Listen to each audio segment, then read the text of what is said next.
tal? Bienvenidas y bienvenidos todos a esta tercera y última sesión del seminario Los mitos y sus reescrituras que está impartiendo el doctor José Miguel Sardiñas.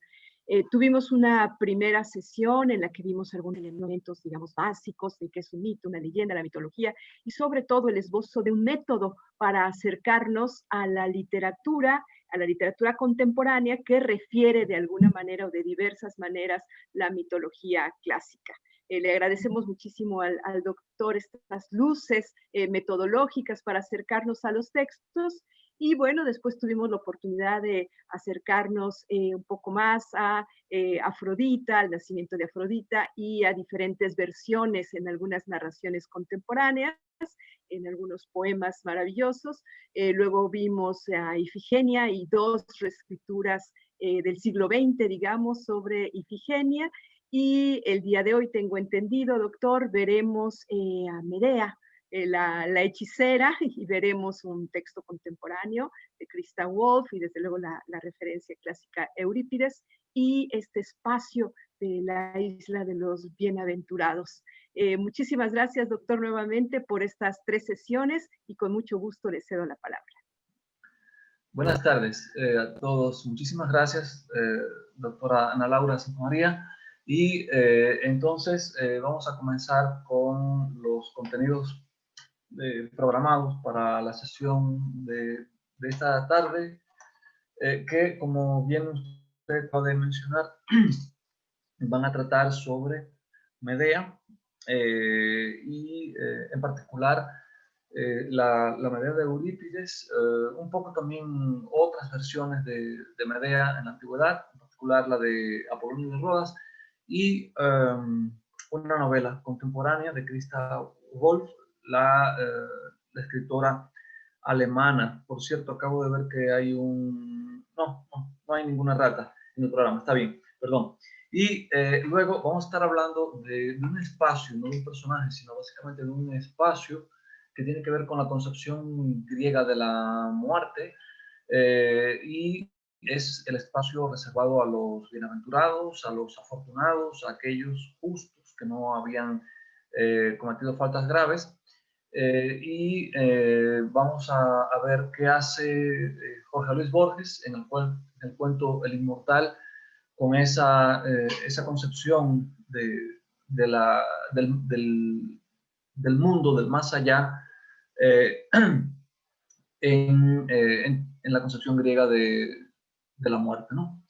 Bueno, para comenzar, entonces, partimos de una novela contemporánea y luego vamos a buscar un poco en las fuentes de la literatura griega, de la mitología griega, imágenes, rasgos, para regresar a la novela contemporánea y estar en condiciones de valorar, de disfrutar todos los cambios que se pueden advertir en ella.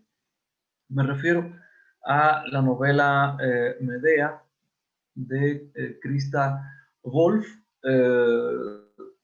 escritora que nació en 1929, vivió en la antigua República Democrática Alemana, en la Alemania Oriental, obvio, desde que se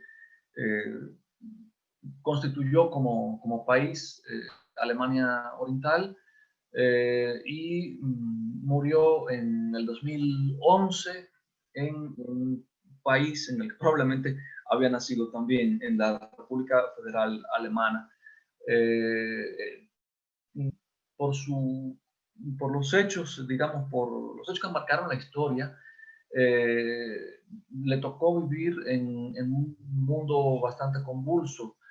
Nació en un lugar que era parte de un país, y murió en otro después de haber vivido en lo que fue la República Democrática Alemana, que, como sabemos, después de la caída del muro de Berlín en el año 89, duró poco. Tanto en la República Democrática Alemana cómo después en la Alemania reunificada sus relaciones con el poder fueron conflictivas, ¿no? Y también se ha hablado de cómo eh, cooperó con el servicio de inteligencia de la RDA, el temido servicio de inteligencia alemán, y en fin, siempre creo que dio de qué hablar, pero a mí me interesa sobre todo su relación con la literatura. Eh, Fue autora de varias obras, entre ellas, por ejemplo, Cielo Dividido, que también se ha traducido al español con otro título, El Cielo Partido, y creo que fue la novela que le dio la celebridad, puesto que se publicó originalmente en 1963, eh, apenas un par de años después de que las autoridades de su país comenzaran a construir el infame muro, el Mauer, ¿no? Y precisamente sobre eso trata esa novela, la situación que experimenta una joven obrera de la RDA que se enamora de un hombre que en principio vivía en ese país y luego pasa al otro, a Berlín Occidental, ¿no? En fin, fue la novela que le dio la celebridad, y es interesante tener en cuenta que se centra básicamente en la figura de la muchacha, de la joven trabajadora, y del conflicto que representa para ella estar identificada con el país del que siente que forma parte después de la Segunda Guerra Mundial, y al mismo tiempo ser la esposa, la mujer de un ingeniero que se ha ido al otro lado de la frontera, con lo que eso significa para su vida como mujer.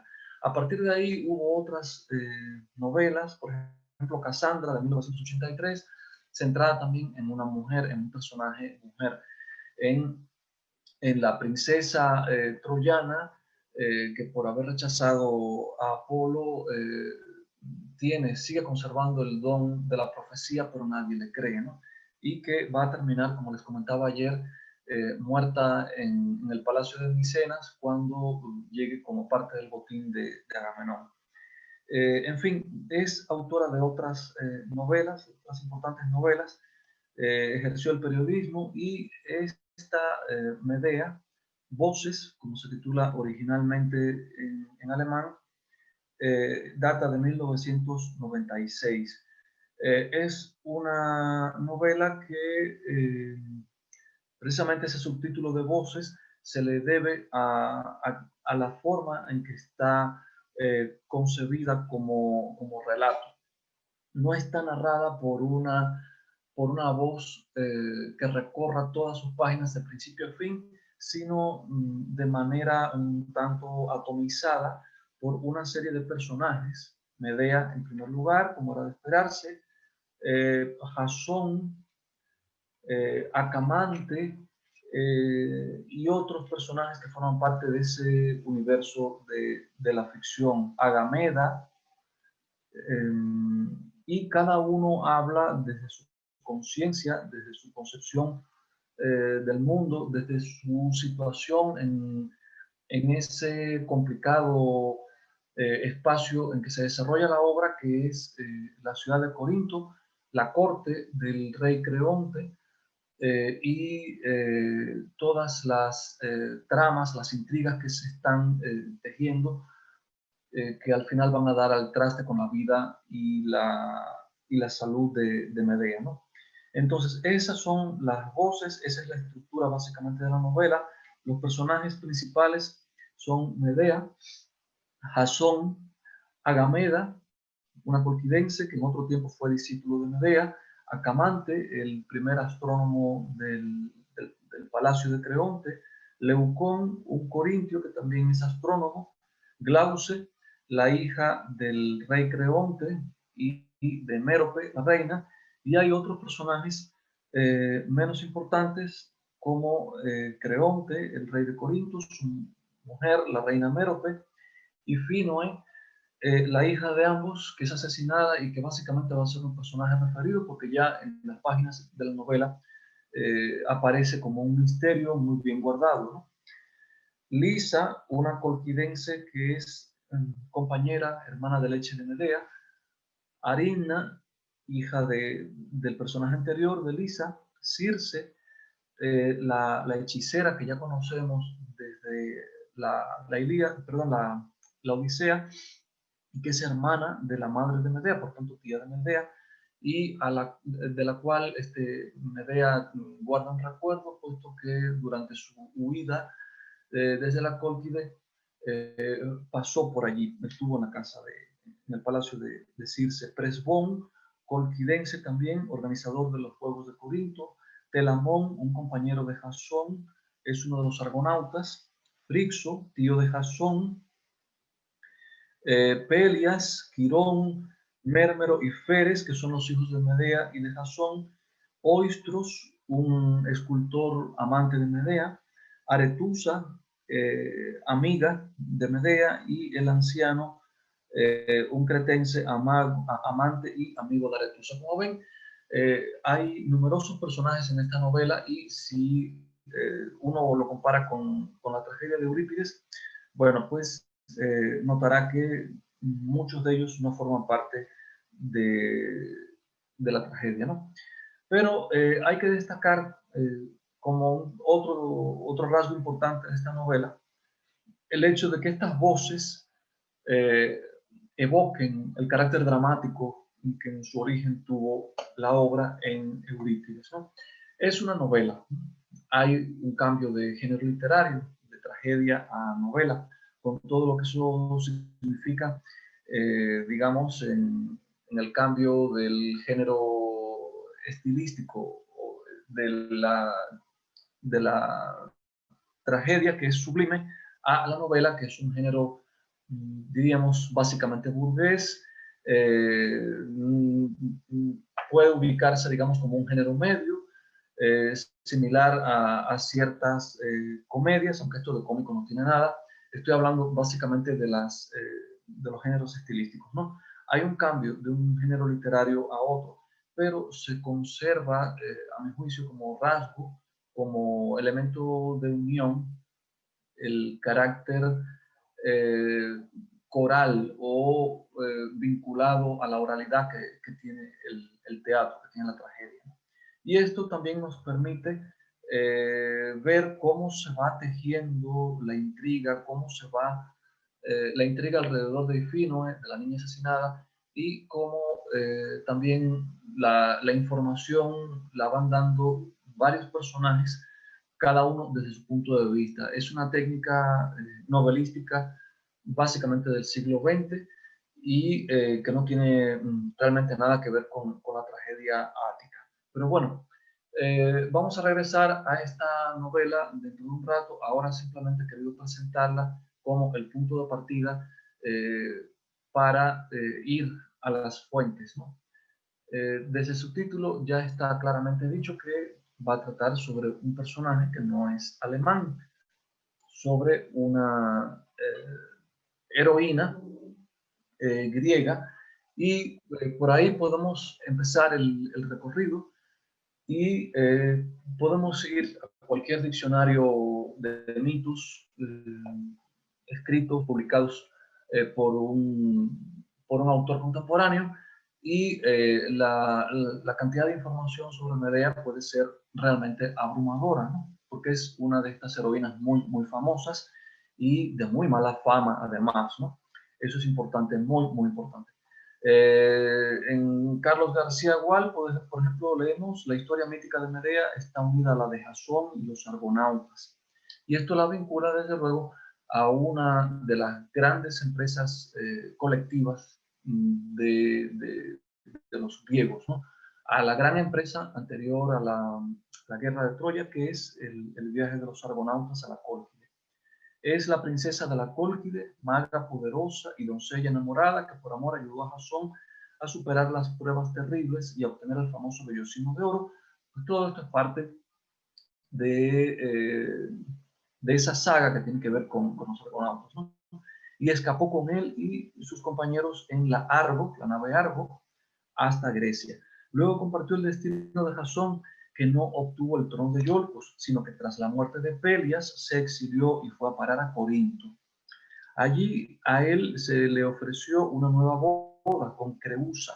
Se llama Creusa este personaje que pretende, sí, al que Jasón pretende, la hija del rey de Corinto. Entonces Medea, viéndose traicionada por el héroe al que había confiado su destino, tomó una terrible venganza. Envió a la princesa Corintia un regalo de bodas emponzoñado que causó la muerte de ella y del rey su padre, y por otro lado mató a los dos hijos que tenía de Jasón. Luego escapó a Atenas, donde el rey Egeo le había prometido asilo. Es fácil dividir en dos partes la historia personal de Medea. La primera trata de la aventura de una joven princesa que se enamora del extranjero y es seducida por sus promesas matrimoniales a cambio de una ayuda en el peligro, traiciona a su padre, deja su patria y escapa con su amado. Esto sería básicamente el contenido de las Argonáuticas. La segunda cuenta su reacción ante el abandono de este y su subsiguiente venganza. Y este sería el contenido de la tragedia de Eurípides. Y luego voy a retomar este artículo porque se refiere de nuevo a Medea, pero como protagonista de la novela de Christa Wolf. Ahora vamos, entonces, esto es una síntesis, un resumen, a mi juicio, bueno, recoge los puntos fundamentales del mito, de la leyenda vinculada a Medea, pero se pueden hacer otras búsquedas a ver qué otras imágenes de Medea se tienen en la antigüedad, es decir, cuáles son las imágenes de este personaje que podemos encontrar, a ver si hay varias, si es tan única o qué más podemos encontrar. Vamos a ver algunas Medeas, digamos, en fuentes griegas antiguas, ¿no? Y algunas imágenes plásticas, tanto antiguas como contemporáneas, sobre este personaje. En orden temporal, Hesíodo, en la Teogonía, nos da una de las imágenes más antiguas que tenemos de Medea. Así, en el verso 956 y siguientes, dice lo que sigue. Con el incansable Helios, el sol, la ilustre Oceánide Perseis tuvo a Circe y al rey Eetes. Eetes, hijo de Helios, que ilumina a los mortales, se casó con una hija del océano, río perfecto, por decisión de los dioses, con Idía de hermosas mejillas. Entonces tenemos aquí Eetes se casa con Idía, que es una hija del océano, y de esta unión, dice, surge Medea. Esta, Idía, parió a Medea de bellos tobillos, sometida a su abrazo por mediación de la dorada Afrodita. Aquí simplemente tenemos el origen de Medea, ¿no? De quién es hija. Y es importante tener en cuenta que es una descendiente de Helios, ¿no? Porque, como sucederá con otras, con Circe, su tía, con Ariadna, con estas otras mujeres que están marcadas por el fuego, de alguna manera, por la pasión, van a tomar decisiones que de alguna forma las van a comprometer su vida, su destino. En la Teogonía, además, podemos leer que a la hija de Eetes, rey vástago de Zeus, el Esónida, es decir, el hijo de Esón, Jasón, por decisión de los dioses sempiternos, se la llevó del palacio de Eetes al término de las amargas pruebas que en gran número le impuso un rey poderoso y soberbio, el violento, insensato y osado Pelias. Esto es más la historia de Jasón, ¿no? Pero aquí es donde la historia de estos dos personajes coinciden. En la Cólquida, cuando Jasón va a buscar conquistar el vellocino de oro y recibe la ayuda de Medea. Continúa Hesíodo. Cuando las llevó a cabo, volvió a Iolcos el Esónida, es decir, su punto de partida, Iolcos, tras muchos sufrimientos, conduciendo en su rápida nave a la joven de ojos vivos y la hizo su floreciente esposa.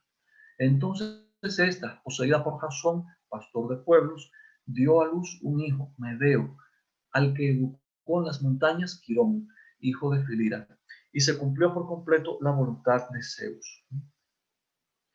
Eso entonces en relación con las bodas y uno de los hijos. Ya hemos visto que aquí Medeo se llama uno de sus hijos, y dice Píndaro en el libro cuarto de las Píticas, princesa de los Colcos, hija de Etes, pronuncia un oráculo o vaticinio sobre la fundación de una ciudad en Libia, Cirene.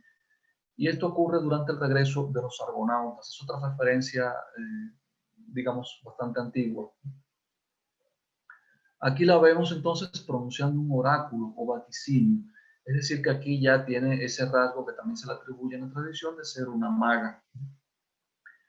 Y con esto, bueno, antes de pasar a Eurípides, quisiera añadir, aunque no está ahí copiado, lo que nos cuenta Apolodoro, el mitógrafo, sobre Medea. Es decir, el resumen que nos hace otra obra mitográfica antigua. Dice, refiriéndose a Misia, allí dejaron a... no, perdón.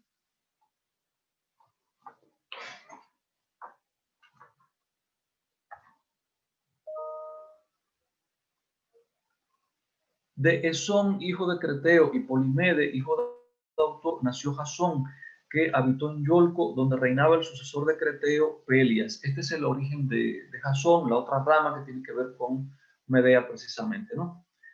A este, cuando consultó el oráculo respecto al reino, el dios le advirtió que se cuidara del hombre con una sola sandalia. Al principio no comprendió el oráculo, pero sí más tarde. En fin, Pelias se da cuenta cuando Jasón cruza un río de que sale con una sola sandalia, y ahí se da cuenta de que ese va a ser su ruina, ¿no? Y al preguntarle, le pregunta qué haría él, Jasón, si le dijeran que un individuo va a ser la causa de su desgracia, y Jasón le dice, le encargaría traer el vellocino de oro. Y eso mismo es lo que hace el rey Pelias. Lo manda a la Cólquide para que busque el vellocino de oro que está colgado de una encina y guardado por un dragón insomne. Enviado a buscarlo, Jasón requirió la ayuda de Argus, hijo de Frixo, etc. Ahí va a contar un poco el viaje de los argonautas, y posteriormente será cuando se encuentre con Medea. Voy a saltarme todo esto porque si no tendré que detenerme en el viaje de los argonautas, y no es el propósito, evidentemente.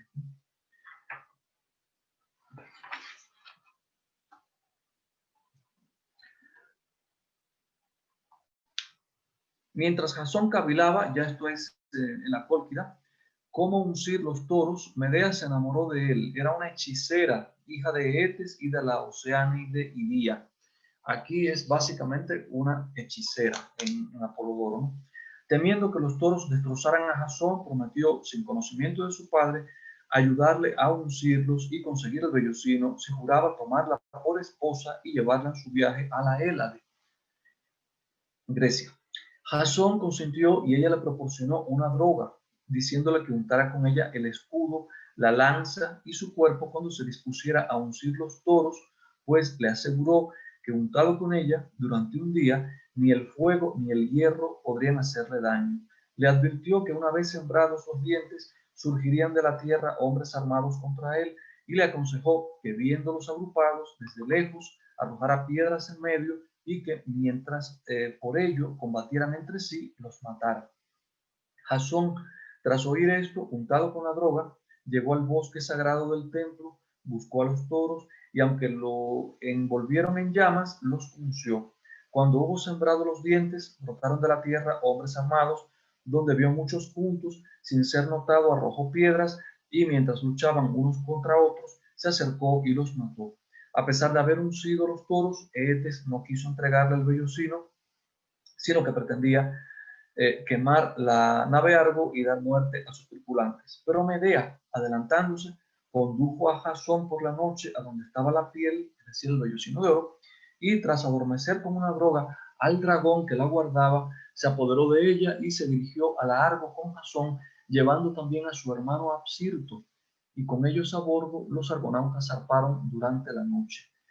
Eetes, ante la audacia de Medea, intentó alcanzar la nave. Medea, al verlo cerca, asesinó a su hermano, es decir, a Absirto, y despedazado lo arrojó al mar. Eetes se retrasó en la persecución por recoger los pedazos del niño, entonces emprendió el regreso y enterró los miembros rescatados en un lugar que denominó Tomos. Esa es la ciudad de Tomis, que actualmente está en Rumanía. En fin, la historia es tan larga como puede leerla cualquiera en el poema épico helenístico Argonáutica de Apolonio de Rodas, y por ahí seguimos hasta que llegan a Corinto. Dice, refiriéndose a Jasón y a Medea, sigo citando a la biblioteca de Apolodoro. Estos llegaron a Corinto y vivieron felices durante 10 años, hasta que Creonte, rey de Corinto, prometió dar a su hija Glauce a Jasón, quien, abandonando a Medea, se casó con ella. Medea invocó a los dioses por los que Jasón había jurado, y tras reprochar a ésta muchas veces su ingratitud, envió a la novia un peplo envenenado que, al vestirlo, la abrazó con fuego voraz, así como a su padre, que había acudido a socorrerla. Medea mató a Mérmero y Feres, los hijos tenidos con Jasón, y aquí fíjense que se llaman de esa forma. Y recibiendo de Helios un carro con dragones alados, huyó en él, y llegó a Atenas. También se dice que al huir abandonó a los niños aún pequeños, dejándolos como suplicantes en el altar de Hera Acrea, pero los corintios los arrebataron de allí y los hirieron mortalmente. Medea llegó a Atenas y allí, casada con Egeo, tuvo un hijo, Medo, etc. En fin, ven que en esta fuente mitográfica hay una serie de circunstancias y de detalles que, por ejemplo, si han leído la tragedia de Eurípides, no van a encontrar. En la tragedia de Eurípides son otros los elementos que vamos a ver, y aquí retomo el PowerPoint.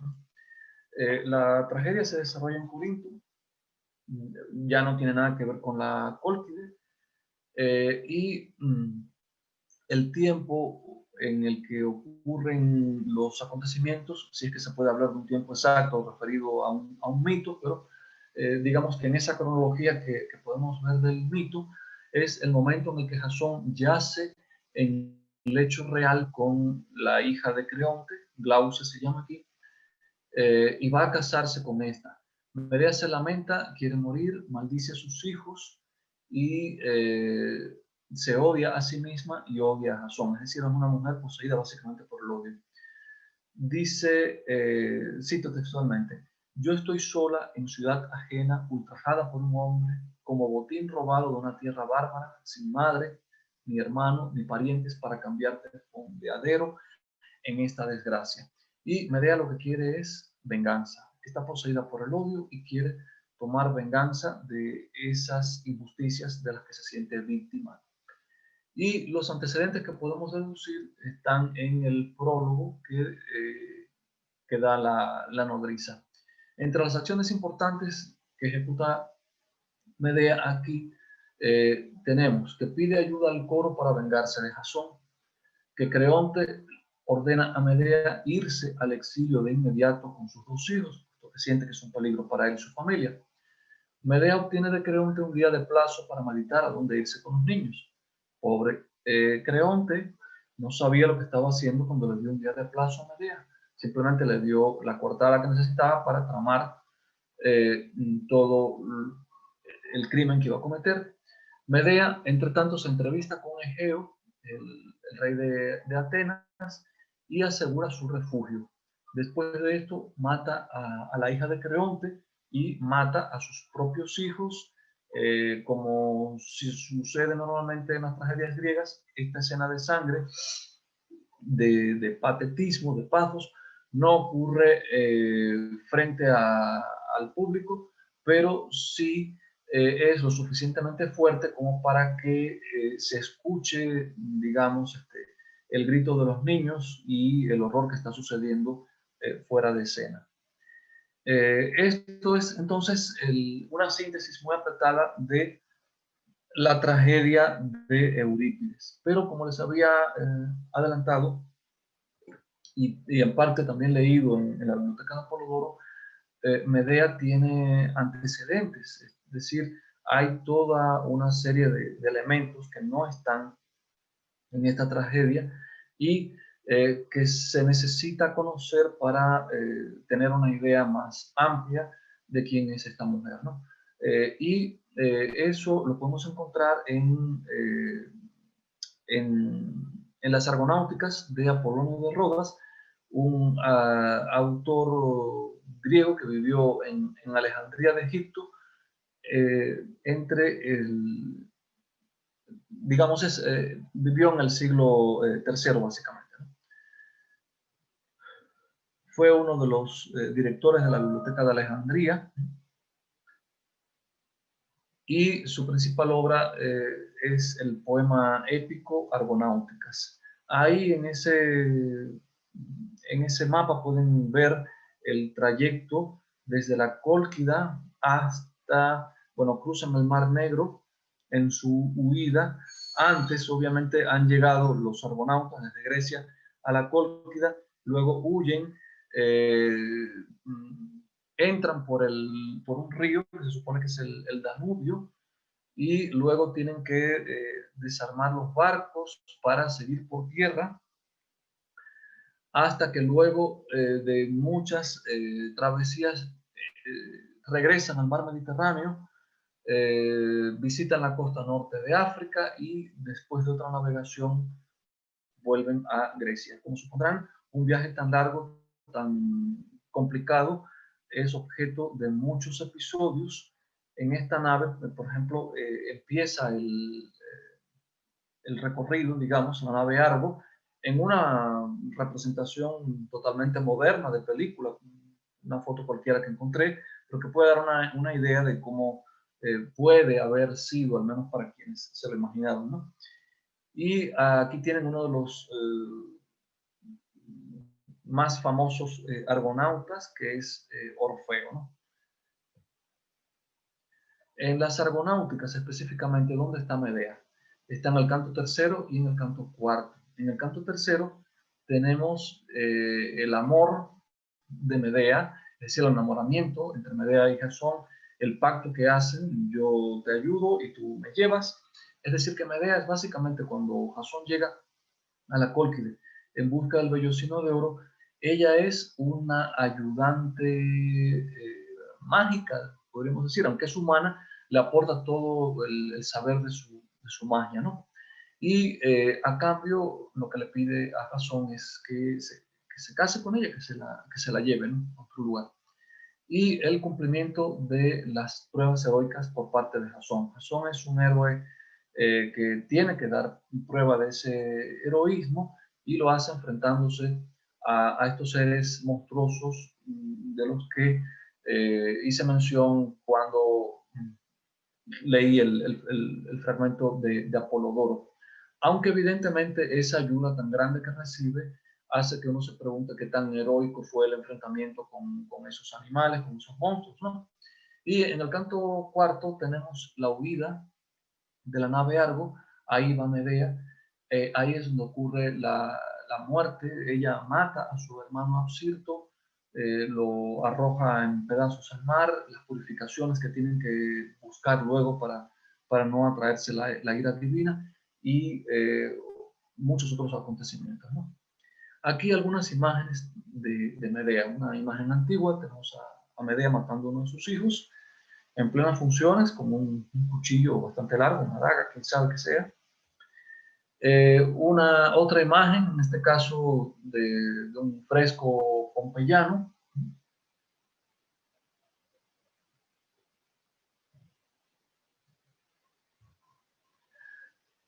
Medea huyendo en el carro tirado por dragones que vomitan fuego. Esta es una imagen de cerámica.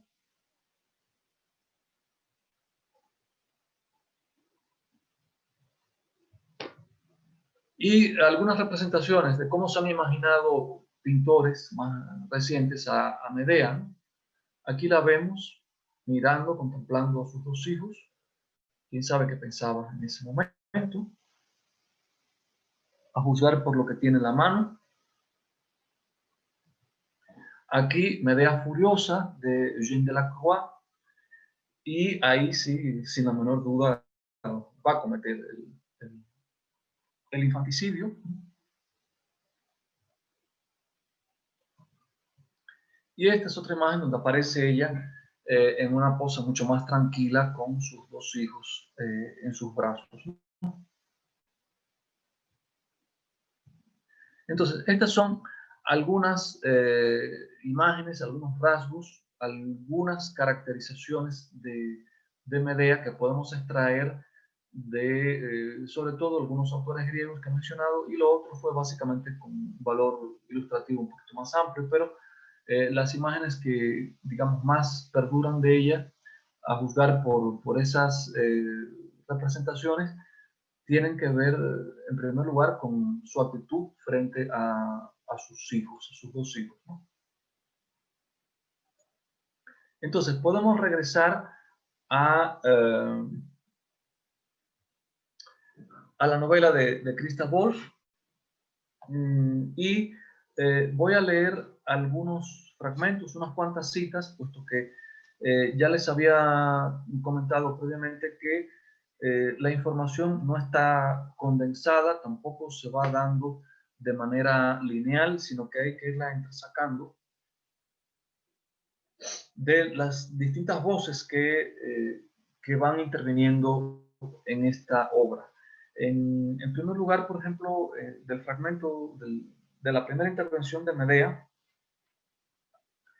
que según la traducción que les puse en la nube, dice que es Corintia y es un disparate de traducción, lo que dice es que está en Corinto. Ella no puede ser corintia, eso sería absurdo en esta obra, precisamente por todo lo que ella opina de Corinto y los corintios, ¿no? Tenemos que Medea físicamente dice, está hablando de Telamón. Como Telamón entonces a voz en cuello exaltó mis cualidades físicas, es Medea hablando de sí misma.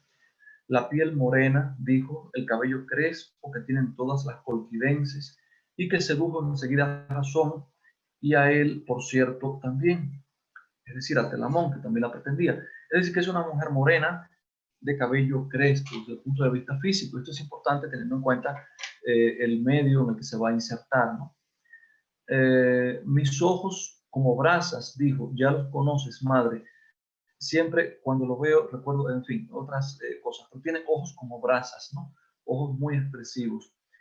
Dice más adelante, ay madre, no soy ya una mujer joven, pero sigo siendo salvaje, eso dicen los corintios. Para ellos es salvaje la que no da su brazo a torcer. De modo que los corintios piensan que ella es salvaje y ella evidentemente no lo piensa, ella simplemente siente que es una mujer rebelde que no se deja dominar, y eso tiene bastante que ver con lo que sabemos por Medea de la tradición antigua, ¿no? Que nos haya mencionado explícitamente. Se refiere a su inserción en Corinto. Yo no había dedicado ni un pensamiento a esa desgraciada reina de un país que ha seguido siendo extranjero y siempre lo será para mí. Este es otro elemento que está implícito en todas las historias de Medea, pero que aquí en esta novela va a ser muy importante, el conflicto entre ella y los corintios a partir de su origen y de su extranjería. Casi la he perdido aquí, dice refiriéndose a la visión. A veces pienso que el enfermizo temor de los corintios a lo que llaman mis poderes mágicos me ha privado de esa facultad. Es decir, que para los corintios ella es una especie de maga, es una maga, Dice, quiero decir que de pronto se hizo un gran silencio, que apareció ante mis ojos el centelleo que precede a la otra visión. Estaba sola en la gigantesca sala con aquella mujer. Entonces la vi con su aura casi totalmente ensombrecida por un sufrimiento implacable, etc. Ella tiene visiones, ella puede ver más que los demás, incluso en sueños, ¿no? Más adelante,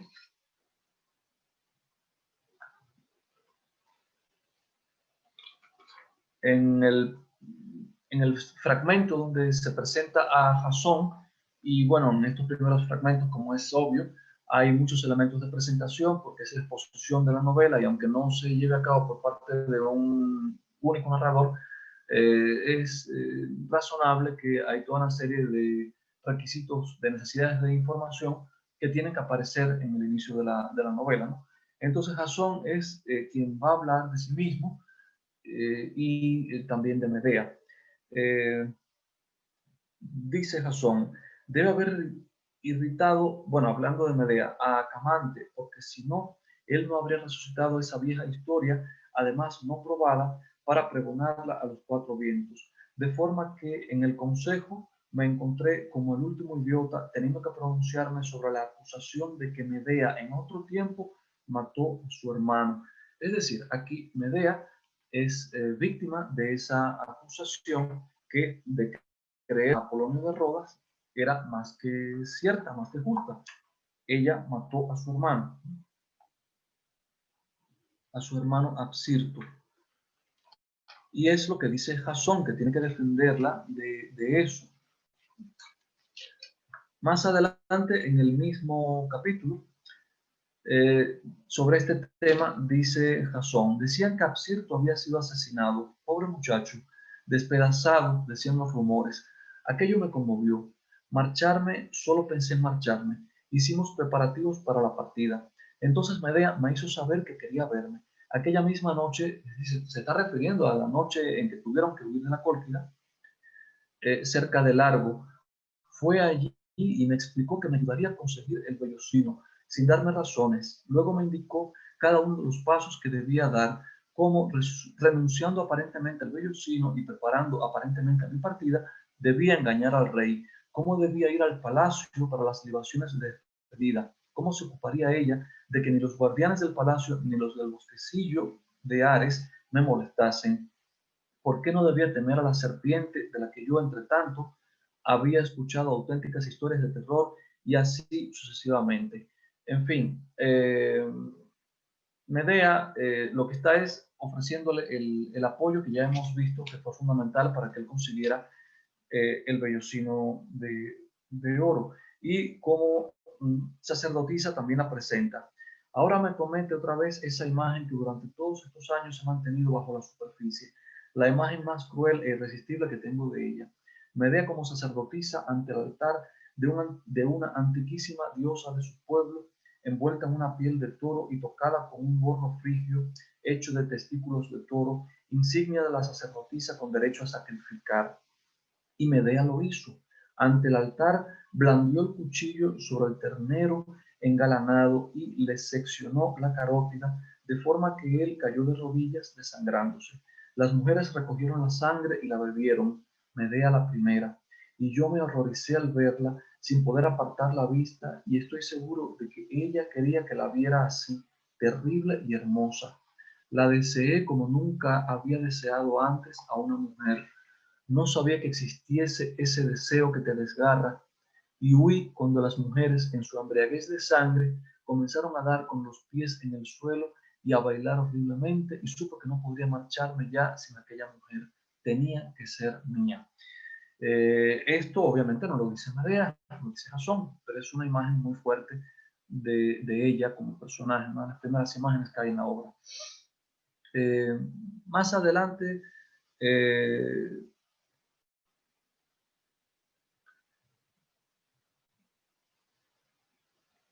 podemos encontrar otros elementos de caracterización.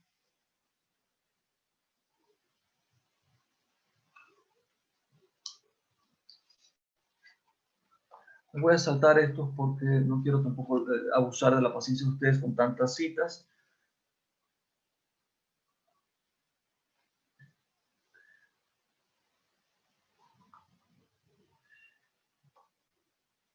Y aquí tenemos el matrimonio de Medea y de Jasón. Era un hombre soberbio, y esto está puesto en boca de Medea. Es Medea quien va a hablar de Jasón. Ya hemos visto a Jasón hablando de Medea. Vamos a ver la imagen opuesta. Era un hombre soberbio, su porte, su actitud, el juego de sus músculos durante las maniobras de la nave. No podía dejar de mirarlo. Y cuando algunos de los argonautas fueron heridos por los colquidenses, Jasón y yo los cuidamos. Él sabía cómo hacerlo. También él conocía los gestos, los remedios. Nunca estuve más cerca de él que en aquella noche, cuando trabajamos mano a mano, comprendiéndonos sin palabras. Por eso no tuve nada en contra de convertirme en su mujer, y no solo porque el rey de Corcira, en donde nos habíamos refugiado, me hubiera entregado, sino a la segunda flota colquidense, que tenía orden de no regresar sin mí a su país. Por eso celebramos aquella misma noche las ceremonias nupciales prescritas y consumamos la boda en la gruta de Macris, la antigua diosa cuya protección había pedido fervorosamente, depositando mis joyas al pie de su altar.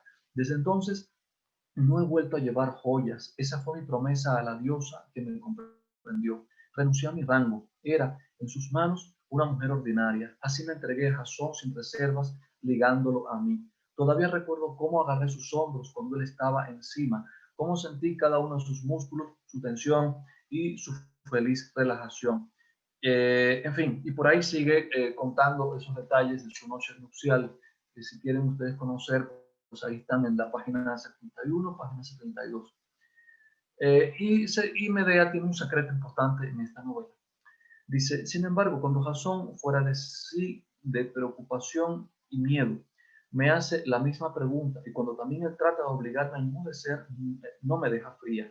Y le digo lo que sé, que en esa caverna reposan los huesos de una muchacha, una niña casi de tu edad, hermano, está hablando con Absirto, y que son los huesos de la hija del rey, de la primera hija del rey Creonte y la reina Mérope, la reina muda que me habló cuando yo la visité en su oscuro aposento y solo tenía necesidad de un sí o un no para mi pregunta, que estaba ya sobre la pista de la verdad. La respuesta vino de unos labios apretados. Él dio la orden, dijo Mérope. Quiso desembarazarse de ella, de Ifinoe. Tenía miedo de que la pusiéramos en su puesto. Y la verdad es que queríamos hacerlo, queríamos salvar a Corinto. Nosotros quisimos salvar a la Cólquida, y ella, esa muchacha, y Finoe, y tú, Absirto, los dos fueron las víctimas. Ella es tu hermana más de lo que yo podré serlo nunca. En fin, hay una profecía o algo así que hace que Mérope, la reina, y Creonte se tengan que deshacer de la pequeña Ifinoe y la sacrifican, y ella queda en algún lugar oculto del palacio.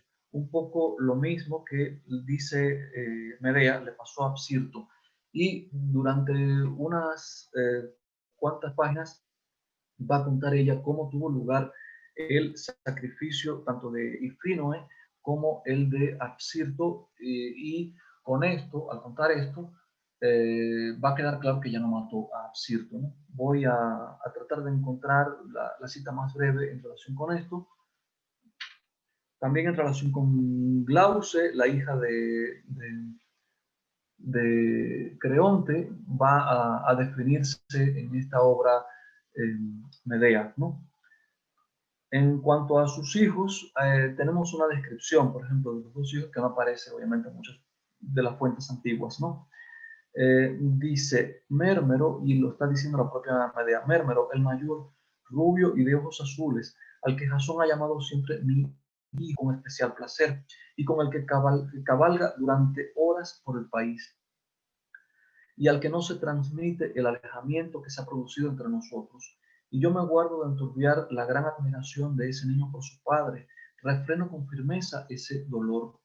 Feres, en cambio, mi pequeño, redondo y firme como una nuez morena, que huele a hierba, con el cabello crespo, de ojos oscuros, entregado al placer de comer como a cualquier otra actividad, cualquier juego, con ese rostro concentrado que tanto me gusta en él, de rasgos que cambian rápidamente de la luz a la sombra, con su capacidad para pasar en un instante de la seriedad a la alegría desbordante, llorar con desconsuelo y morirse de risa.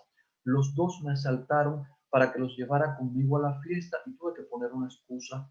No los quería junto a mí en esa fiesta de los corintios.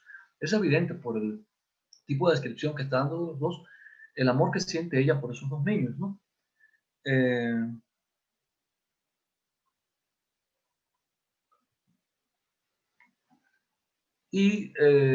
Paso más adelante a Medea de nuevo, donde trata explícitamente el asunto de las acusaciones de que ha sido víctima, dice ella, de haber matado a sus hijos. Dice, ¿qué dicen? Que yo, Medea, he matado a mis hijos, que yo, Medea, quise vengarme del infiel Jasón.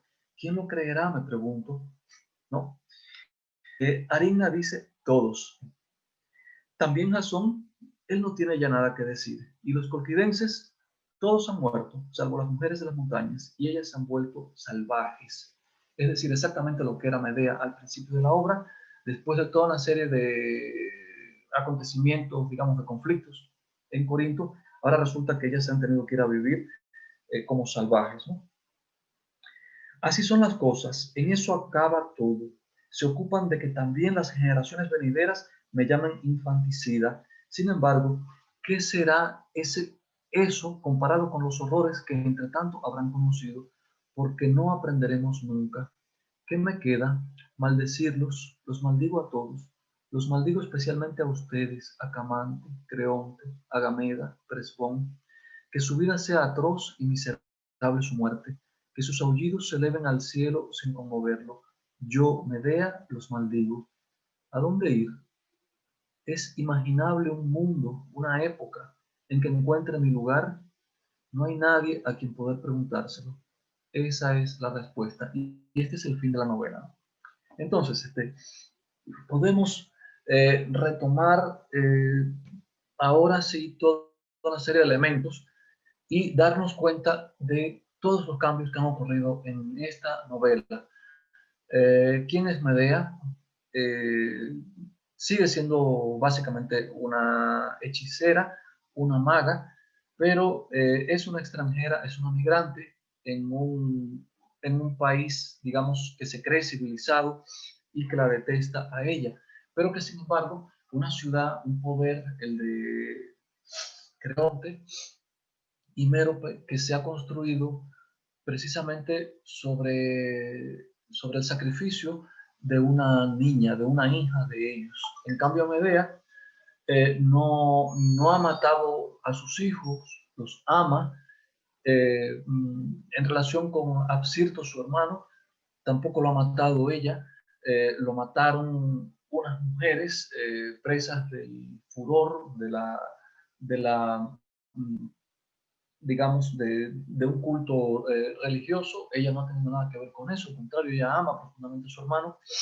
Es una mujer sensual, una mujer de la que Jasón se enamoró precisamente por su diferencia cultural y por su color de piel, por la ferocidad con la que la ve como sacerdotisa de un culto sangriento, que sin embargo el sacrificio que tiene es el de un animal y no el de un ser humano. Y entre otros elementos, tampoco ha matado a la hija de Creonte y finalmente tampoco tiene para dónde ir. Acaba maldiciéndolos porque Medea es Medea y no podemos engañarnos al respecto. Es una mujer con un temperamento muy fuerte. Desde el arte poética de Horacio podemos encontrar recomendaciones al respecto, ¿no? De que el decorum de un personaje siempre se respete, aun cuando se vaya a retomar en una obra diferente. Y este elemento de identidad del mito debe permanecer para que ella no sea simplemente una muñeca en manos de una escritora contemporánea, ¿no? Pero desde el punto de vista ya del conjunto de la novela, podemos entonces advertir cómo su personaje es comprendido y es de alguna forma expurgado o limpiado de una serie de acusaciones falsas, digamos, de las que ha sido objeto. Esa sería la gran contraposición respecto a todas estas imágenes de la Medea griega que hemos visto, no solo en Eurípides, sino en otras fuentes mitográficas o en fuentes literarias que retoman el mito, ¿no? Y con esto también se puede entender la postura de la escritora de Christa Wolf frente a una mujer como Medea, sobre la que pesaban tantas acusaciones terribles, ¿no? Es una operación que ha llevado a cabo a lo largo de unas cuantas páginas, pero de manera, a mi juicio, muy convincente, porque, entre otras cosas, surgen del propio discurso de Medea y también de otros personajes que la van construyendo poco a poco a ella también, ¿no? Si uno tiene en cuenta que, por ejemplo, Eurípides, el gran artífice de la Medea por excelencia, de la tragedia Medea, fue objeto de acusaciones siempre, tanto de haber sido un misógino como un defensor de ciertas mujeres, ¿no?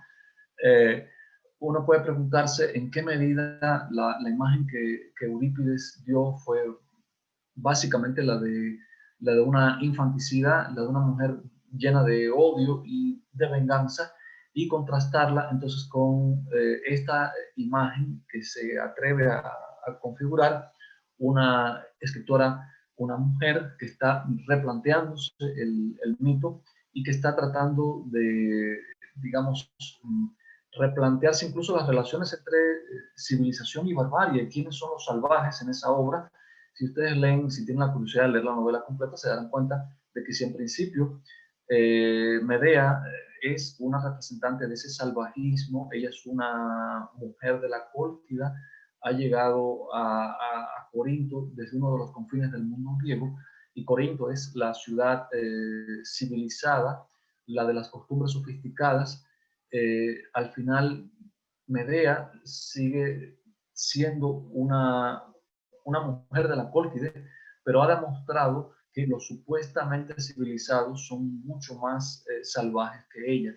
Han construido su poder encima de un sacrificio humano de la propia familia, y además se han deshecho en conflictos de tipo social, ¿no? Entonces, en relación con Medea, yo creo que es lo fundamental que yo puedo comentarles en este momento, y podemos pasar a preguntas, a comentarios, si así lo desean. Aquí tengo el segmento que quería comentar de Carlos García Gual, pero igual ya se ha ido aproximadamente una hora y no quisiera atormentarlos con más citas largas, ¿no? Doctor, en lo que llega alguna pregunta, me gustaría preguntarle sobre el tránsito de la Medea, digamos, entre la Medea de Eurípides y Séneca. Perdón.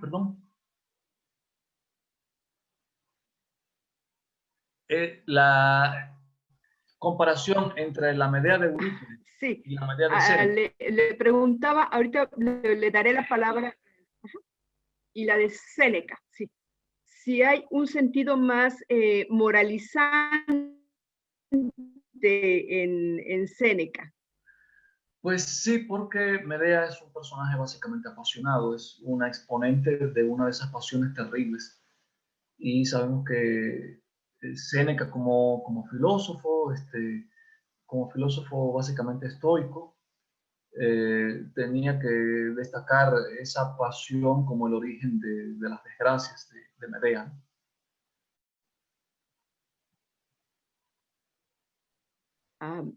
Lupita, tienes una pregunta, si gustas abrir tu micrófono, Lupita del Río. No, no se podía, gracias. Pues no, más bien un comentario, o sea, como en la novela contemporánea, ¿verdad? Viene toda esta problemática dramática, cómo se traslada a un contexto político, un contexto social, y esa noción de la barbarie de aquella ciudad que aparentemente es tan, perdón, lo del video, una disculpa, que aparentemente es tan, pues tan rica en posibilidades y cómo a fin de cuentas hay todo ese salvajismo, ¿no? Porque está relacionado con esta construcción del muro, con esta decisión de las personas. Pero lo curioso es que se tome a este personaje que en las obras clásicas, pues aparece como si verdaderamente, bueno, como verdaderamente artífice de las cuestiones que le están sucediendo. Y aquí viene esa contraparte. Vaya, se me hace muy interesante ese planteamiento como una persona que migra a otro lugar también, ¿verdad? El desconocimiento de la diferencia. Se me hace muy interesante, solo quería comentar eso. Gracias. Sí, es que es un poco la visión de esa Medea y de todo lo que ella significa desde la Alemania de finales del siglo XX, desde la Europa de finales del siglo XX, ya, digamos, afrontada al problema de las migraciones, ¿no? Y de quién en última instancia puede ser el salvaje o quién puede ser el civilizado, ¿no? Y bueno, Christa Wolf, de alguna manera, eh, replanteándose preguntas molestas para los propios europeos, ¿no? Sí, yo quisiera también hacer un comentario, doctor, de que es interesante cuando usted hablaba de qué hace que un personaje siga siendo ese personaje, ¿no? Es decir, que Medea siga siendo Medea, aunque no haya matado a sus hijos, ¿no? Aunque no haya cometido la acción del infanticidio que parece determinar a Medea, están otras dos características muy importantes que son que sea la hechicera y que sea la extranjera, ¿no? Esto, digamos, la define, ¿no? Y esta, digamos, furia también que hace a Medea, que continúa siendo Medea, aunque no cometa propiamente el infanticidio. Y también quería preguntarle, doctora, a lo mejor es una pregunta demasiado vaga y amplia, este tránsito de la hechicera griega, pensando en Circe y pensando en Medea, a la bruja medieval. ¿Qué habría de esos dos paradigmas? Pues ahí yo creo que depende un poco de la ideología religiosa que la circunda, ¿no? En el caso de una hechicera griega, pues básicamente dependería un poco de cuál es el contexto cultural, ¿no? En el caso de Eurípides tampoco creo que viera, bueno, es evidente que Eurípides no ve con simpatía a Medea. De otras grandes heroínas terribles de él, podría preguntarse uno en qué medida sí podría sentir simpatía o podría uno deducir que él sentía simpatía o no por ellas, ¿no?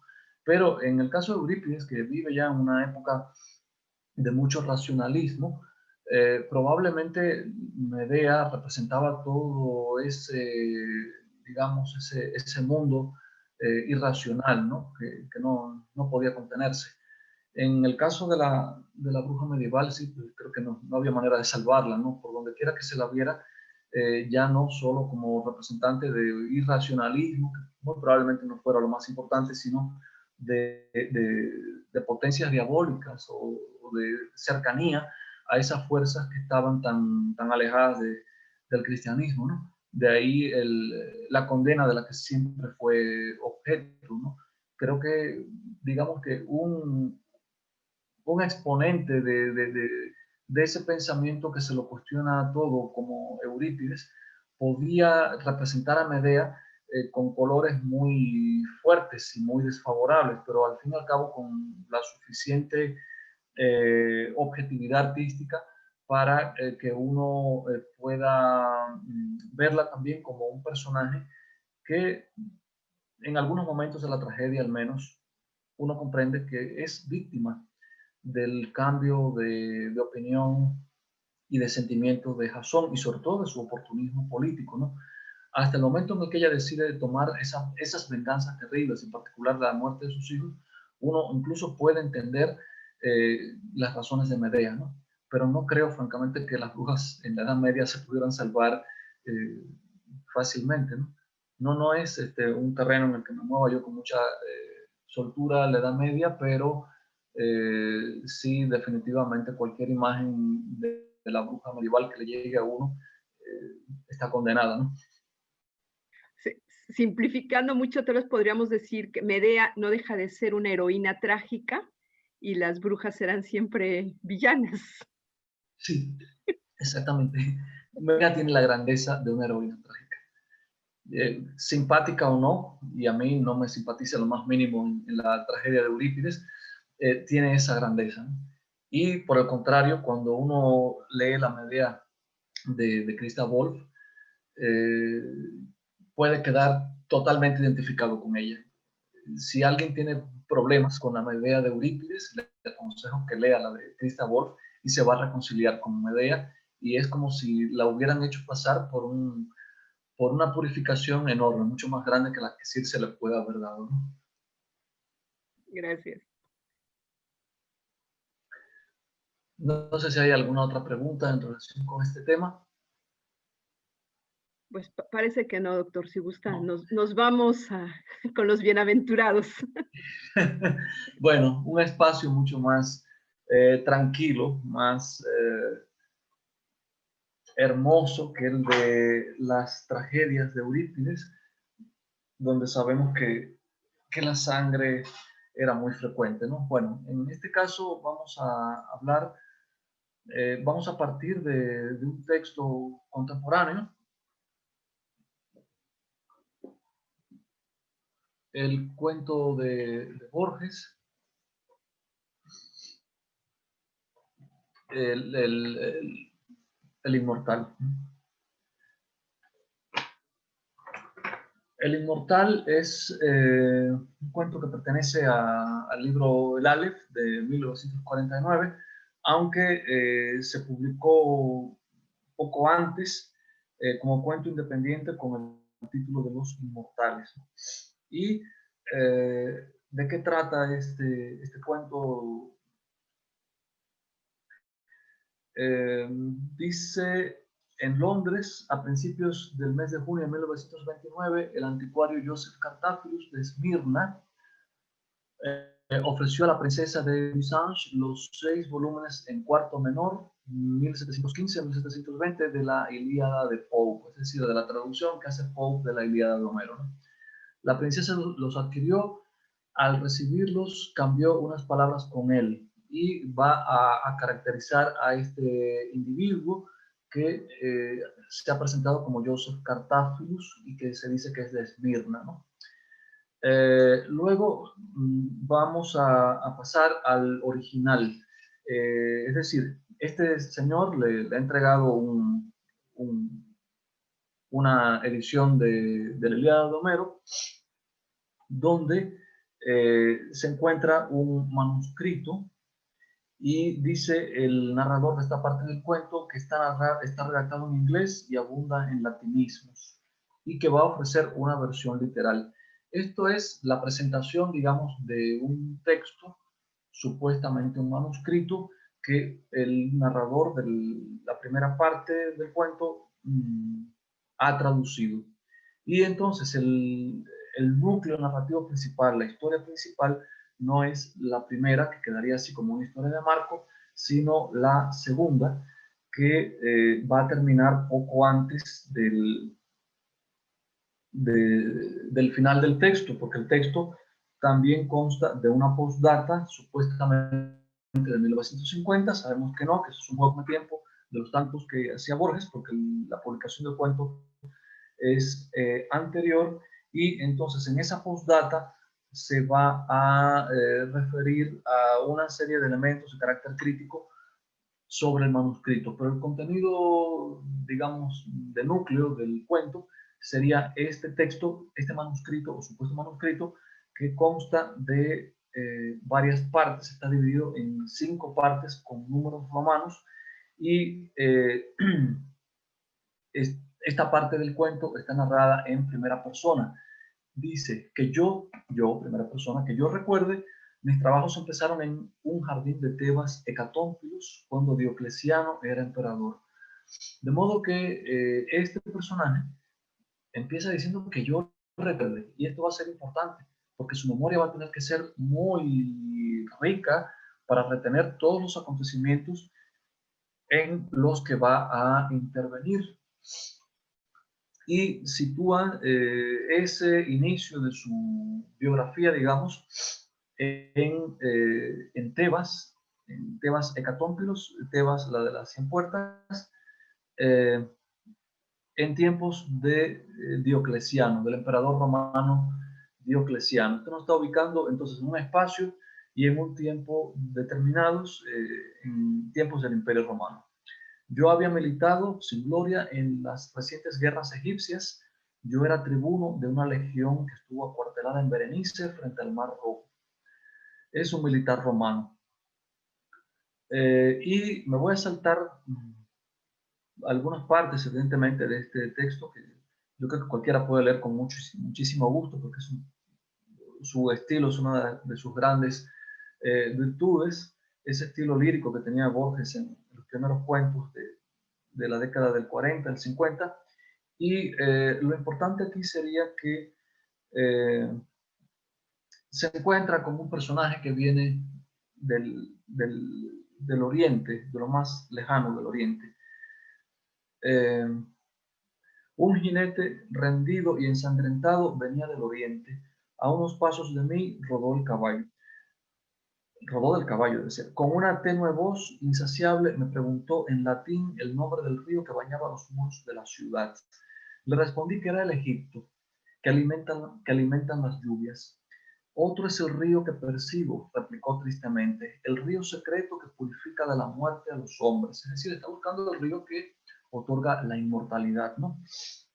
Oscura sangre le emanaba del pecho.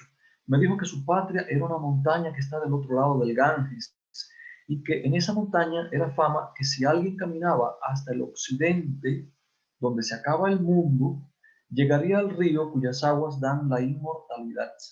Agregó que en la margen ulterior se eleva la ciudad de los inmortales, rica en baluartes y anfiteatros y templos. Antes de la aurora murió, pero yo determiné descubrir la ciudad y su río. Entonces ahí, digamos, da inicio el viaje de este personaje. Este personaje que desde el punto de vista narratológico, digamos, era un personaje sin un programa narrativo determinado. Él simplemente era un soldado, estaba allí acuartelado cerca del río Nilo, y llega otro personaje del oriente, hasta ahí puede terminar su búsqueda porque muere, y sin proponérselo le está otorgando una misión, es decir, de alguna manera se convierte en el que le otorga o le permite construirse un programa narrativo a este romano, que más adelante va a revelar su nombre y va a dar otros datos de su persona.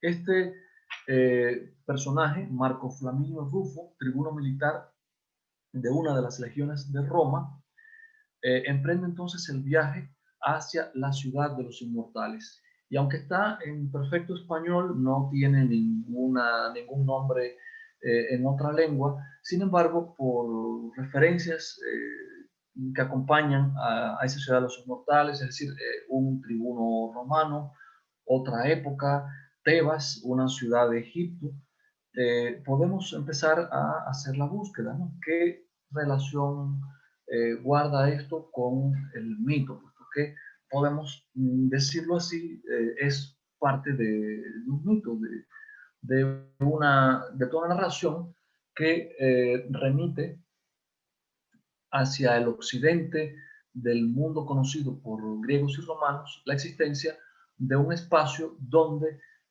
los individuos, ciertos individuos, no todos, ya saben que el paraíso es selectivo en todas partes, pueden pasar el resto de sus días, que pueden ser muchos, puesto que son inmortales.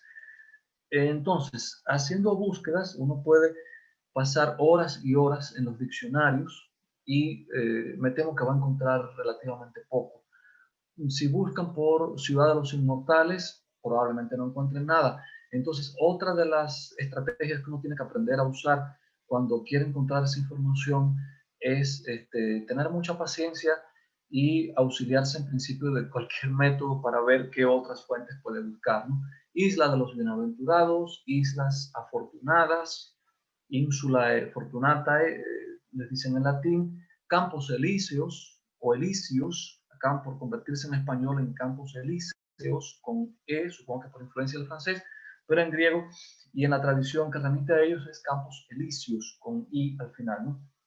Entonces, por un lado, por el otro, empieza uno a hacer sus búsquedas, a manejar diccionarios, a desesperarse, y puede encontrar, por ejemplo, que en Hesíodo, que siempre es tan socorrido para búsquedas de esta índole, aparece una referencia que puede ser útil. A ver cómo muevo esto para agrandar la imagen, el PowerPoint. En Hesíodo, y en particular en los trabajos y los días,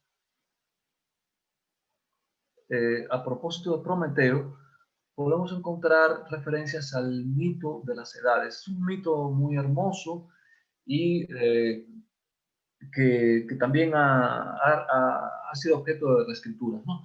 Según este mito, en Hesíodo, las edades del hombre son la edad de oro, la edad de plata, la edad de bronce, la edad de los héroes y la edad de hierro. En principio eran estas cuatro que tienen nombres de metales, pero en Hesíodo se incorpora una que es la edad de los héroes.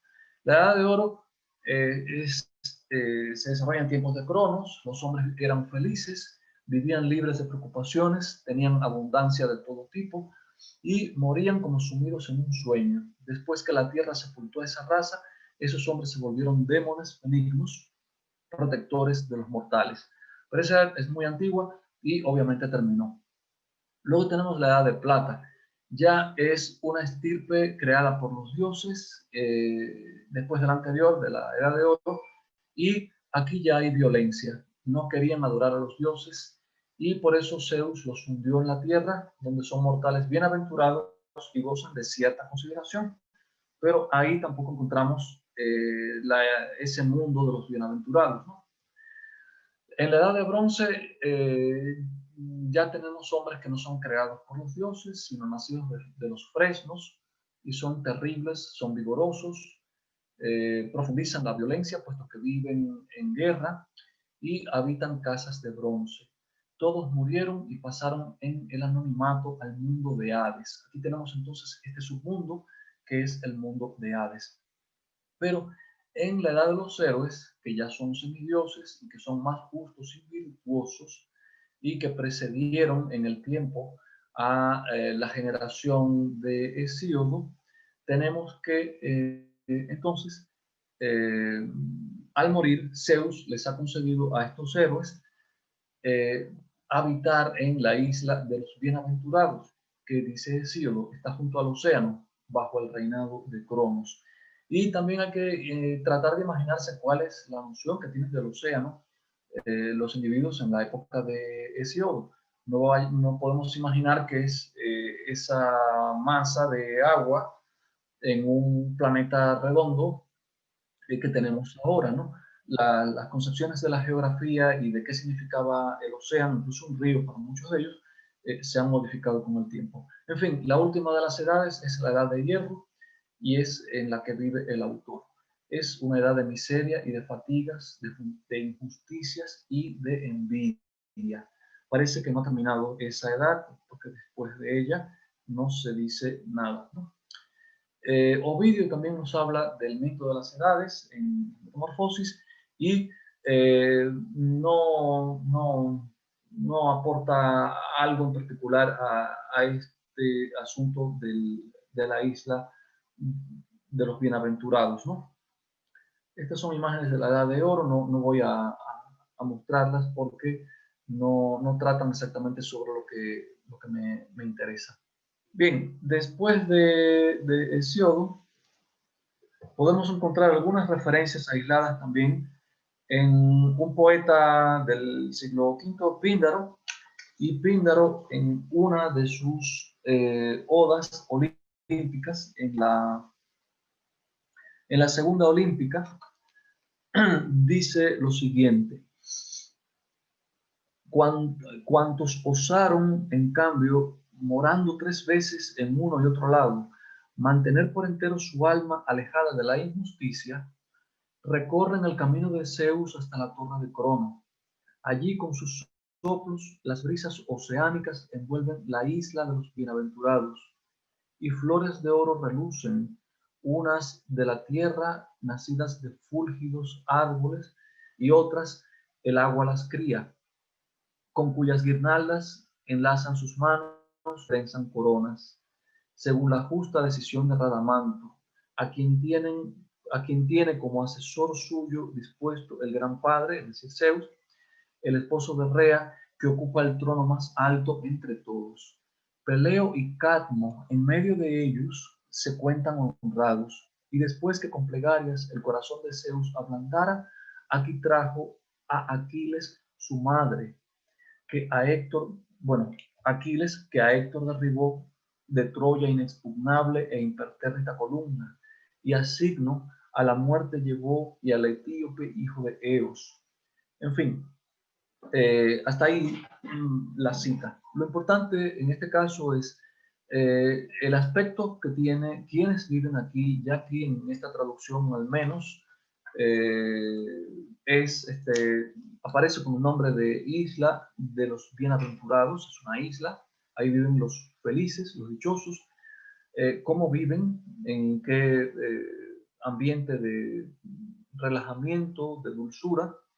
Este reino está bajo el poder de Radamanto por orden de Zeus, y ahí hay héroes, ¿no? Peleo, el padre de Aquiles, Cadmo, uno de los que dan lugar a Tebas, y el propio Aquiles. Le han conseguido, digamos, un puesto, un lugar a Aquiles en ese espacio paradisíaco, ¿no? Y dónde se encuentra, qué otros rasgos tiene. No siempre es fácil encontrar esas descripciones, pero sí es importante darnos cuenta de que se ubica en el occidente, en ese lugar donde termina el mundo, ¿no? Y entonces podemos regresar al cuento de Borges. En contraposición con estas imágenes que tenemos, vamos a encontrar muchas otras que no podré describir punto por punto porque son muchas, pero el caso es que este personaje dice la ciudad de los inmortales, ¿no?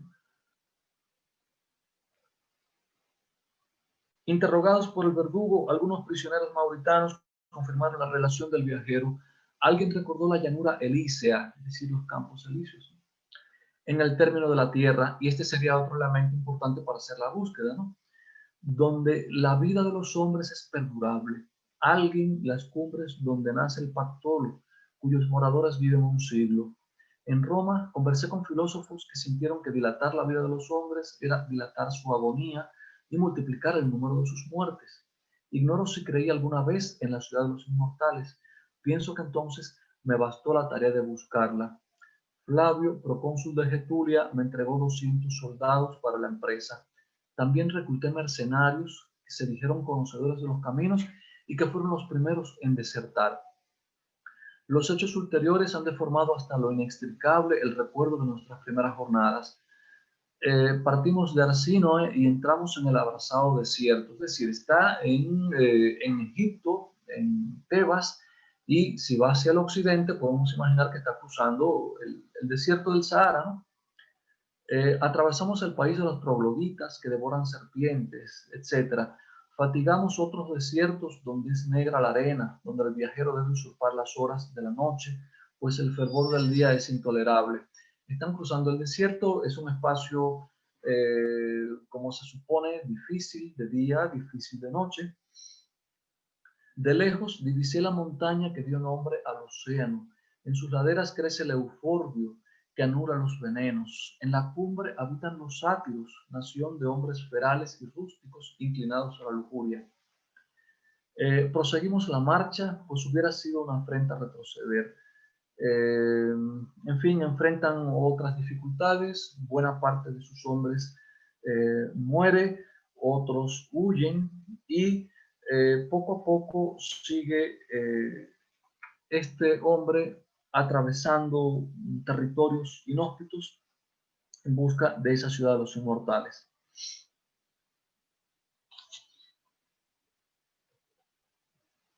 Llega a comer carne de serpiente, puesto que no tiene otro alimento disponible.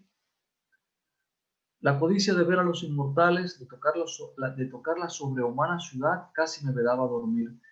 Como si penetraran mi propósito, no dormían tampoco los trogloditas. Bueno, es que ya llegó y no se dio cuenta, ¿no? La urgencia de la sed, regreso un poco antes, me hizo temerario. Consideré que estaba a unos 30 pies de la arena. Me tiré, cerrados los ojos, atadas a la espalda las manos, montaña abajo. Hundí la cara ensangrentada en el agua oscura. Bebí como se abrevan los animales. Antes de perderme otra vez en el sueño y en los delirios, inexplicablemente repetí unas palabras griegas. Los ricos teucros de Celea que beben el agua negra del Esepo. Y ahí justamente el personaje, sin saberlo, ha bebido el agua del río que otorga la inmortalidad. Ya se ha convertido él en uno de los inmortales y los personajes con los que se va a encontrar, él los denomina trogloditas. Comen carne de serpiente y eso tendrá que hacer él también. Atravesé el arroyo que los médanos entorpecen y me dirigí a la ciudad. Confusamente me siguieron 2 o 3 hombres. En fin, hacia la medianoche pisé erizada de formas idolátricas en arena amarilla la negra sombra de sus muros. Me detuvo una especie de horror sagrado. Tan abominadas del hombre son la novedad y el desierto que me alegré de que uno de los trogloditas me hubiera acompañado hasta el fin. Cerré los ojos y aguardé sin dormir que relumbrara el día. Y ahí poco a poco va a empezar la descripción de ese espacio, ¿no? He dicho que la ciudad estaba fundada sobre una meseta de piedra. Esta meseta, comparable a un acantilado, no era menos ardua que los muros. En vano fatigué mis pasos. El negro basamento no descubría la menor irregularidad. Los muros invariables no parecían consentir una sola puerta. La fuerza del día hizo que me refugiara en una caverna. En el fondo había un pozo, en el pozo una escalera que se abismaba hacia la tiniebla inferior. Bajé por un caos de sórdidas galerías, llegué a una vasta cámara circular apenas visible y empieza a describir los sótanos hasta que finalmente va a llegar a una parte que pueda describir de esa ciudad. Emergí a una suerte de plazoleta, mejor dicho, de patio. Lo rodeaba un solo edificio de forma irregular y altura variable. A ese edificio heterogéneo pertenecían las diversas cúpulas y columnas. Antes que ningún otro rasgo de ese monumento increíble, me suspendió lo antiquísimo de su fábrica. Sentí que era anterior a los hombres, anterior a la tierra. Esa notoria antigüedad me pareció adecuada al trabajo de obreros inmortales. Cautelosamente al principio, con indiferencia después, con desesperación al fin, erré por escaleras y pavimentos del inextricable palacio. Después averigüé que eran inconstantes la extensión y la altura de los peldaños, hecho que me hizo comprender la singular fatiga que me infundieron. Este palacio es fábrica de los dioses, pensé primeramente. Exploré los inhabitados recintos y corregí. Los dioses que lo edificaron han muerto. Noté sus peculiaridades y dije, los dioses que lo edificaron estaban locos. Lo dije viéndose con una incomprensible reprobación que era casi un remordimiento, con más horror intelectual que miedo sensible.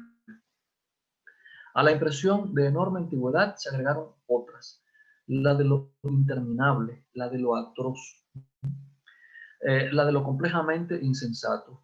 Yo había cruzado un laberinto, pero la nítida ciudad de los inmortales me atemorizó y repugnó. Un laberinto es una casa labrada para confundir a los hombres. Su arquitectura, pródiga en simetrías, está subordinada a ese fin. En el palacio que imperfectamente exploré, la arquitectura carecía de fin. Abundaban el corredor sin salida, la alta ventana inalcanzable, la aparatosa puerta que daba a una celda o a un pozo, las increíbles escaleras inversas, con los peldaños y la balaustrada hacia abajo. Otras, adheridas aéreamente al costado de un muro monumental, morían sin llegar a ninguna parte, al cabo de 2 o 3 giros, en la tiniebla superior de las cúpulas. Ignoro todos los ejemplos que he enumerado son literales. Sé que durante muchos años infestaron mis pesadillas. No puedo ya saber si tal o cual rasgo es una transcripción de la realidad o de las formas que desatinaron mis noches. Esta ciudad, pensé, es tan horrible que su mera existencia y perduración, aunque en el centro de un desierto secreto, contamina el pasado y el porvenir y de algún modo compromete a los astros. Mientras perdure, nadie en el mundo podrá ser valeroso o feliz. En fin, esta es la ciudad de los inmortales, esta es su descripción. Y la otra parte, que obviamente no puedo leer, ni creo que tampoco sea necesario, supongo que han leído el cuento, tiene que ver con la descripción de los inmortales, ¿no? A mí me parece tremendamente emocionante en todos los sentidos que ese troglodita que ha estado siguiendo al protagonista, al legionario romano, que no es capaz de articular una palabra, que olvidó la palabra, que no habla, que come carne de serpientes, que es un ser totalmente degradado, digno de la lástima del legionario romano, cuando poco a poco empieza a recuperar la memoria y experimenta, digamos, el placer de alguna manera de la lluvia sobre su piel, resulta ser nada más y nada menos que Homero, el gran Homero, el que creó tantas palabras como ningún griego hubiera podido reproducir de memoria, a pesar de lo mucho que recordaban la Ilíada y la Odisea, ¿no? Pues ese hombre, precisamente, es un inmortal, ahí está él junto con otros inmortales, pero solo él es nombrado, y él ha olvidado la palabra, y lo primero que dice es algo así como que es un perro, él es el perro de Odiseo, y confiesa que en otra época él compuso la Odisea, ¿no? Argos, perro de Ulises, y después, también sin mirarme, le dice, este perro tirado en el estiércol, ¿no? Fácilmente aceptamos la realidad, acaso porque intuimos que nada es real. Le pregunté qué sabía de la Odisea. La práctica del griego le era penosa. Tuve que repetir la pregunta. Muy poco, dijo, menos que el rapsoda más pobre. Ya habrán pasado 1100 años desde que la inventé. A mí me conmueven profundamente esas palabras, ¿no? Porque que sea precisamente Homero, el autor de la Odisea, el que diga que es un perro tirado en el estiércol y que ya olvidó esa obra, es, digamos, o da la medida de qué tan miserable en todos los sentidos es la ciudad de los inmortales y qué terrible es la inmortalidad. A tal punto es terrible en este cuento la inmortalidad que una vez que este legionario romano la ha adquirido, se da cuenta de que lo único que puede desear de nuevo es encontrar el río que da la muerte, la condición de mortal. Razona, si hay un río que da la inmortalidad, pues debe haber otro que permita perderla, es decir, que nos devuelva la condición de mortal por medio de esas deducciones tan características de los cuentos de Borges, ¿no? Y efectivamente, sin darse cuenta, en un momento determinado en que regresa, encuentra el río que da la mortalidad y se vuelve a convertir en un mortal. Pero ya ha explorado la ciudad de los inmortales, ya ha conocido a esos inmortales, él mismo ha sido uno de ellos. De hecho, se sugiere que ha vivido en distintas épocas. Es nada más y nada menos que el judío errante, fue Homero, y es el judío errante, de Joseph Cartaphilus, de Esmirna, que al principio del cuento le ofrece a una princesa en Londres un juego de volúmenes de la Ilíada. Es decir, hay toda una serie de juegos de tipo intertextual en los que uno se puede entretener y con mucho placer encontrar claves de lectura de este cuento, ¿no?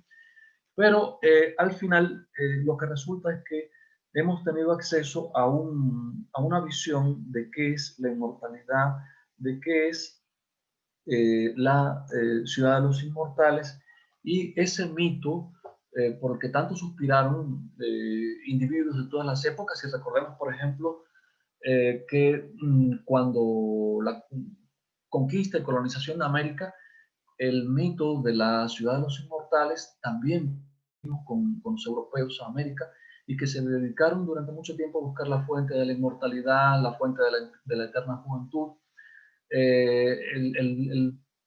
El punto de la geografía que les, de alguna manera, que les devolviera el mito en la tierra, en ese cuento de Borges simplemente queda destruido. La inmortalidad es algo indeseable, nos quita la noción del valor de cada uno de los días, de las horas que vivimos, lo que nos permite entender y disfrutar en última instancia los placeres, la vida, las esperanzas, todo lo que podamos tener, albergar, es nuestra condición de mortales, el saber que cada uno de nuestros actos, cada una de nuestras esperanzas e ilusiones es única, y que si no se consiguen en el tiempo de la vida, simplemente no se va a poder obtener, ¿no? Con esto entonces simplemente ese mito queda destruido. Para mí es una de estas operaciones típicas de lo que luego, andando las décadas, iba a ser la posmodernidad, ¿no? La forma de revisión e incluso de destrucción de muchos de los mitos que habían construido de alguna manera nuestra visión de individuos del mundo occidental. Y bueno, con esto creo estar resumiendo de alguna forma los puntos principales de este mito. No sé si tengan preguntas, si quieran hacer observaciones, aportaciones. Igual hay otros elementos del cuento que se pueden retomar si ustedes lo desean. En este momento simplemente pues les cedo la palabra si quieren. Bueno, entonces retomar un poco los puntos que hemos estado tratando en este curso, para notar cómo, por ejemplo,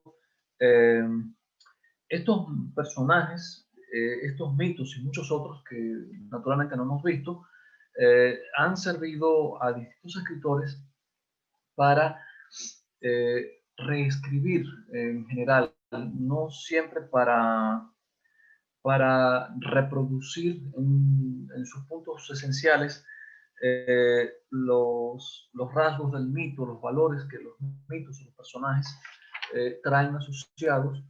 Y bueno, eso es resultado también de una selección, evidentemente. Uno selecciona lo que le parece más interesante, más rico en sentidos. A mí en particular me gustan mucho las reescrituras de estos mitos que permiten ver la riqueza del mito, no en la reproducción de sus rasgos principales, sino en la capacidad que pueden tener para, sin dejar de ser estos mitos, estos personajes, estos espacios,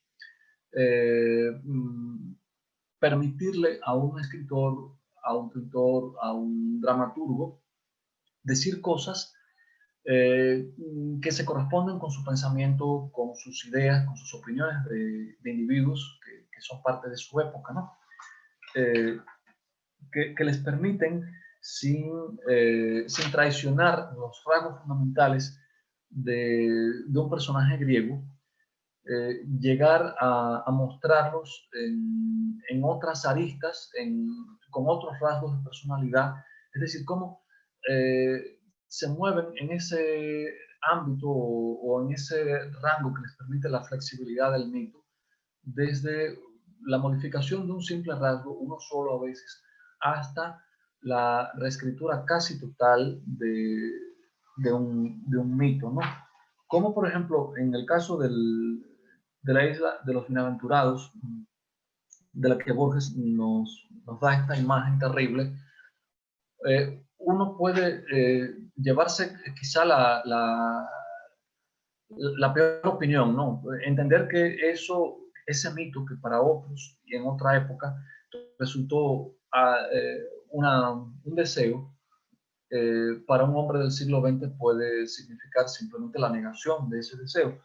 Pero el texto, la obra artística, literaria, que construye esta nueva versión del mito, sigue siendo una obra enormemente disfrutable, y uno puede increíblemente sentir el placer de de releer una y otra vez esa versión del mito, aun cuando ya no quede prácticamente nada en pie de lo que significó para los griegos y romanos encontrar la ciudad de los inmortales, ¿no? Es decir, la capacidad que tiene la literatura para seguir explotando de alguna manera la belleza de esa construcción mítica, ¿no?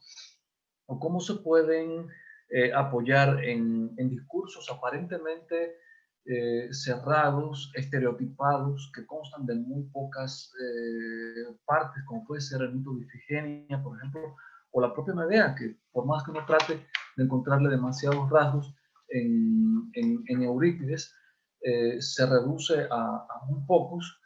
Sin embargo, en manos de dos escritoras, de dos mujeres contemporáneas que están razonando, que están tratando de ver cómo le encuentran un rasgo a estas figuras que les permita decir lo que ellas quieren, cómo pueden encontrarlo, cómo pueden inventarse, digamos, un segmento de historia que no estaba en los discursos originales, como en el caso del viaje de Ifigenia, o cómo pueden simplemente rehacer a Medea, fabricarla de nuevo sin que deje de ser de alguna forma exactamente lo que era, por ejemplo, en las argonáuticas, ¿no?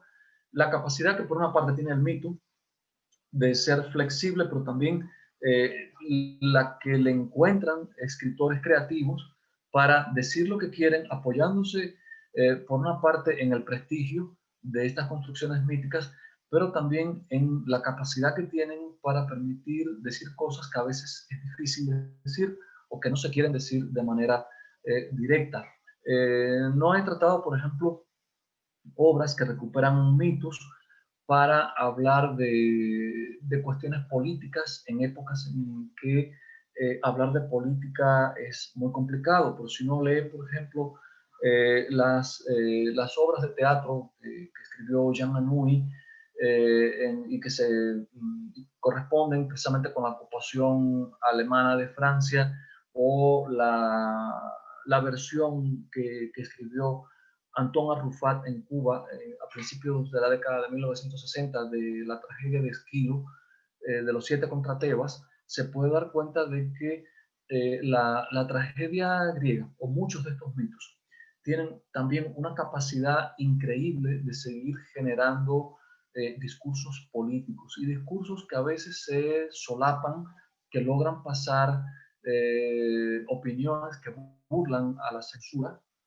pero que en otros casos producen verdaderos incendios, como fue el caso de la obra de teatro de Antón Arrufat, Los 7 contra Tebas, que, en fin, fue parte de una polémica política en la década de los 60 en Cuba, que tuvo consecuencias muy profundas realmente para las relaciones entre la intelectualidad cubana, latinoamericana, europea, que tantas ilusiones se había hecho con las relaciones entre el intelectual y el poder en el contexto de la Revolución Cubana. Es decir, hay toda una serie de construcciones míticas que también permiten seguir hablando de política y hacerlo en términos muy agudos, muy inquisitivos, ¿no? En fin, el mito tiene una capacidad muy grande para seguir comunicándonos sentidos, ideas, incentivando polémicas, Y por eso creo yo que explorarlos, seguir la huella a veces de una personalidad mítica a lo largo de una serie de obras puede permitirnos descubrir cosas que en las versiones originales no estaban, ¿no? Y eso es una de las razones por las que creo que vale la pena estudiarlo, y es a donde finalmente queríamos llegar con este recorrido, ¿no? Sí, doctor, pregunta Eduardo Pérez, si hay alguna referencia literaria contemporánea al mito de Ceres y Perséfone. Ceres y Perséfone. Ceres y Perséfone. Perséfone. Sí. La verdad no tengo ninguna así ahora a la mano, pero hay obras como la tradición clásica de Gilbert Hyde, donde se pueden encontrar muchísimas referencias y seguramente si hay alguna interesante la pueden encontrar ahí. También hay obras más recientes, sobre todo se han publicado en España. Si quiere me puede escribir y le comparto referencias bibliográficas o incluso un PDF que tengo, libros en PDF, donde se retoman estos elementos de tradición un poco al estilo de Gilbert Hyde, que nos ofrece muchas obras donde podemos encontrar referencias a mitos que nos interesen. Pero en este momento así, de pronto, no se me ocurre ninguna. Y hay una pregunta que nos llegó por Facebook, donde nos preguntan qué tanto, respecto a Medea, el tema anterior, qué tanto influyó Afrodita en el enamoramiento de Medea a Jasón. Pues la verdad no creo que mucho, si consideramos que